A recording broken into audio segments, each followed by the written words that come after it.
My name is Irene Sizemore. I'm a member of the Injury and Violence Prevention team here at the Center for Health Equity's Healing Futures Fellowship.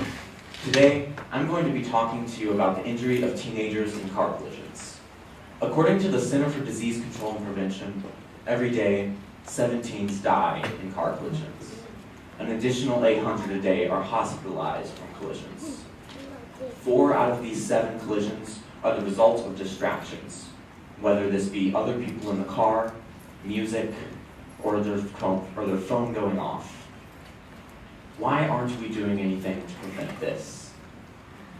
12% of all registered drivers are teens, and yet 32% of all collisions are teens. This disparity is a 3-to-1 ratio, almost like adults sitting in kids' chairs. This disproportion is a terrible inequity, and much we know about inequities, they are preventable. Raise your hand if you've ever gone 70 in a 60 zone thinking, oh, it's okay, the police have better things to do and they won't pull me over. When you do this, you set an example to us teens. An example that it's okay to go over speed limits. Because if it was okay to go 70 in the 60 zone, it would be a 70 zone instead. You make us think that we won't get ticketed by the police. Currently, in Kentucky, for teens to get our driver's licenses, we have to go through a process known as the graduated driver's license process. Part of this is driving 60 hours and keeping a log of these 60 hours. I myself do not drive, and I'm not even trying to get my driver's license, but some of my friends do, and I know that they cheated these hours. All they had to do was write down when they said they drove the hours and how many hours they said they drove, and that was it. Their parents just have to sign off on it. There's no other validation.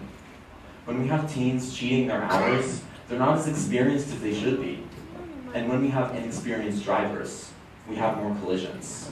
Why aren't we doing anything to prevent this? We can prevent a substantial amount of these collisions. How? Ensuring that these teenage drivers actually drive these 60 hours.